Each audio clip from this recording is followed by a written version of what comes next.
In Crossing the Chasm, Geoffrey Moore uses the D-Day analogy to illustrate the challenge of marketing innovative technology products to mainstream customers. Here's a brief summary of the D-Day analogy. On D-Day, June 6, 1944, Allied forces launched an invasion on the beaches of Normandy, France, as part of their strategic plan to defeat Nazi Germany in World War II. But landing on the beach was just the first step. To truly establish a foothold and eventually conquer Europe, they had to move beyond the beachhead, crossing hostile and treacherous terrain to reach and liberate mainland Europe. Moore compares this to the challenge faced by tech companies. Getting innovative products to the early adopters, the initial beach landing, is an achievement but doesn't guarantee overall victory. The real challenge is crossing the chasm to reach the early majority or mainstream market, the treacherous terrain beyond the beach. In this analogy, the chasm represents the gap or disconnection between the early adopters who are willing to take a chance on an unproven product and the larger mainstream consumers who are more cautious and pragmatic. Companies must effectively strategize and execute their plans to successfully cross this chasm and capture the mainstream market, thus achieving long-term success. Chapter 2 of Crossing the Chasm is titled The High-Tech Marketing Illusion.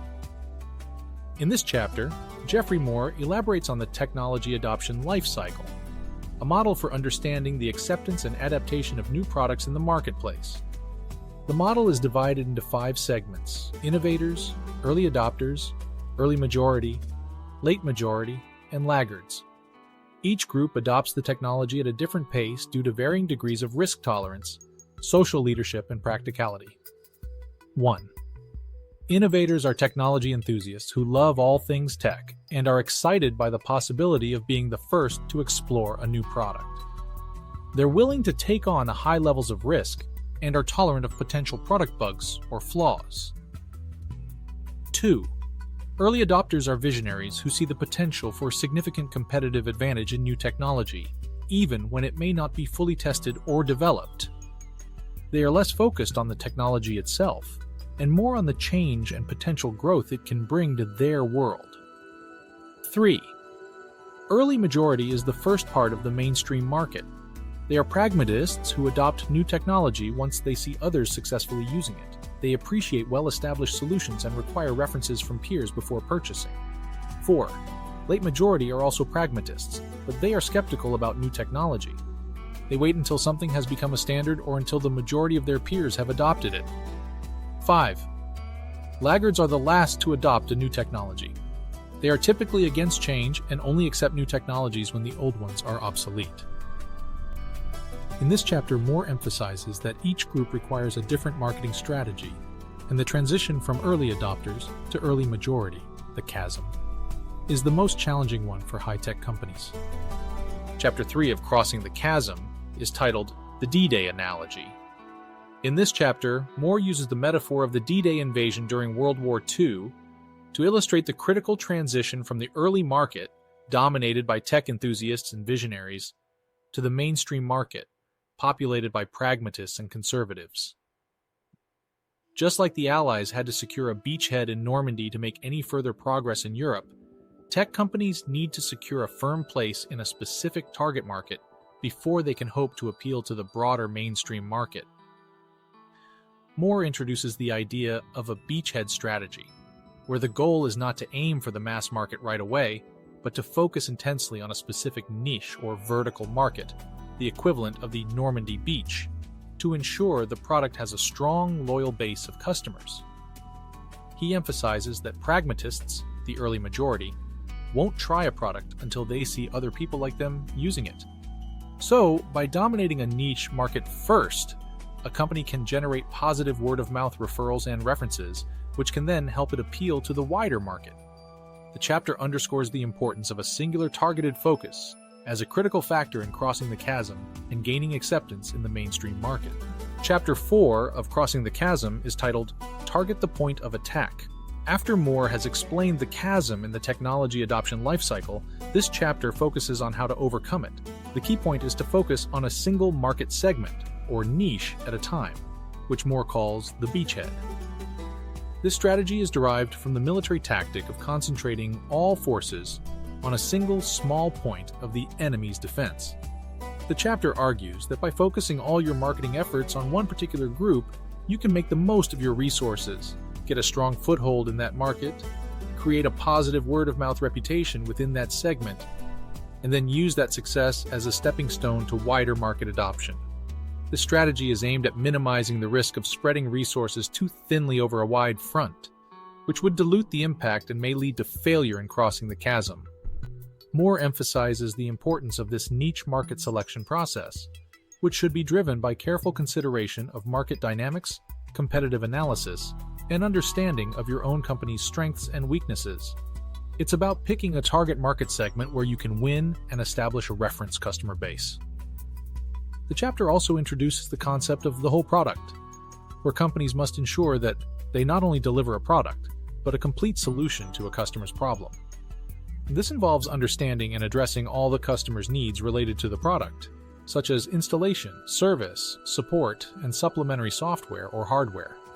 In summary, Chapter 4 recommends focusing efforts on one specific market segment, aiming to deliver a complete solution to that segment's problems, to successfully cross the chasm and gain a solid foothold in the mainstream market. Chapter 5 of Crossing the Chasm is titled, Assemble the Invasion Force. In this chapter, Geoffrey Moore expands upon the whole product concept, where companies are urged to not just deliver a product, but a complete solution to a customer's problem. Moore emphasizes that typically, high-tech products are bought not just for what they are, but for what they enable the customer to do. Customers don't just buy a product, they buy the ability to achieve a particular result. Assembling the invasion force refers to putting together all the product and service components necessary to meet the customer's needs and expectations in the target market.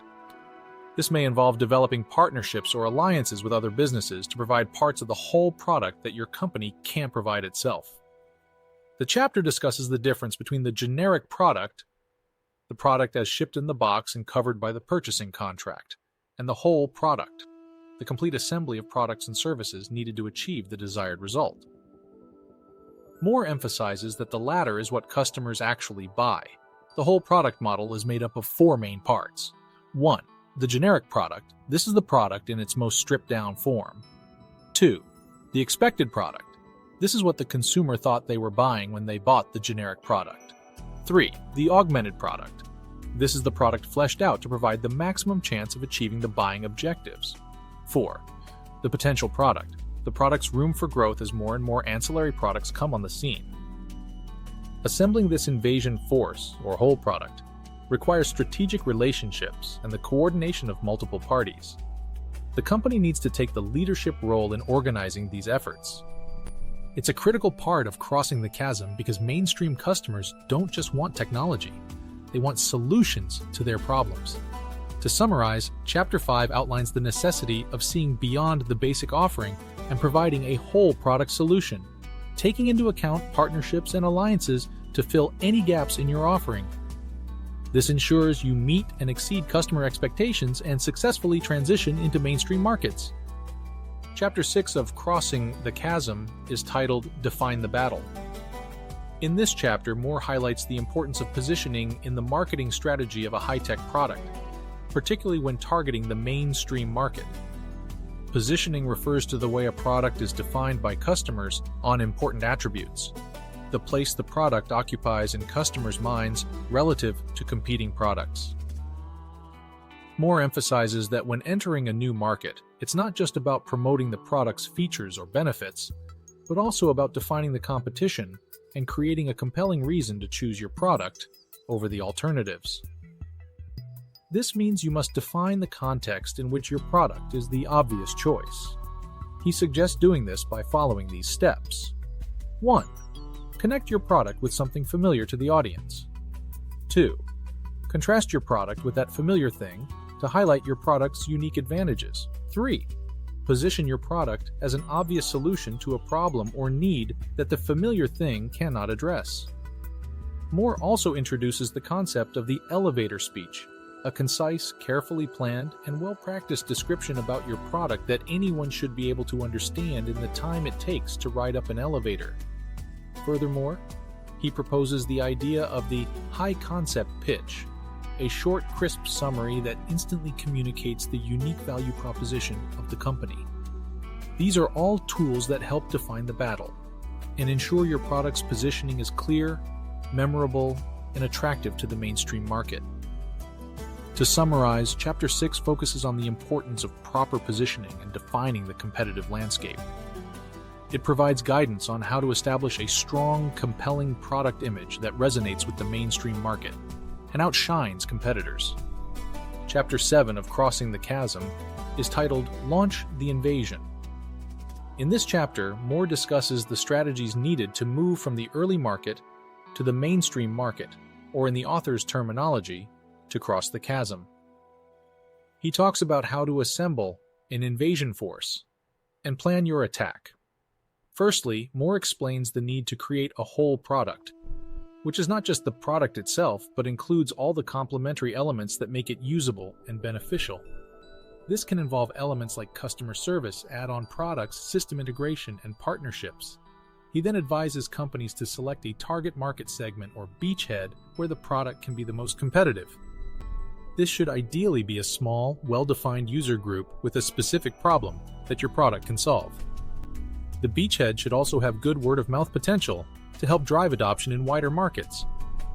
Moore then talks about aligning the troops, or making sure everyone in the company is focused on meeting the needs of the target market segment. This can involve adjusting product features, marketing messages, and sales tactics. Lastly, he talks about the need to secure the beachhead by meeting all the customer commitments and creating high levels of satisfaction in the target market. This creates a base of enthusiastic customers who can help spread the product to the mainstream market. Overall, Chapter 7 of Crossing the Chasm gives a detailed strategic roadmap for successfully launching a product in the mainstream market and establishing a firm foothold there. In Chapter 8, Launch the Invasion, Geoffrey Moore describes the actual push into the mainstream market. This is the execution phase of Crossing the Chasm. The key steps and strategies are: 1. Assemble the invasion force. This includes the product, all related services, and personnel. Everything that's necessary to satisfy and support the target customer segment needs to be ready and fully committed. 2. Define the battle. Clear messaging and positioning is required to make your product stand out. This is where you identify your direct competition and define your unique value proposition. 3. Launch the invasion. This is the step where you initiate your marketing efforts, which should be comprehensive, involving advertising, public relations, and sales promotions. It should be a well-funded and coordinated push. 4. Secure the beachhead. Your initial target market segment is your beachhead. Securing success in this segment will lead to positive references, case studies, and word of mouth, all of which will help in persuading other market segments.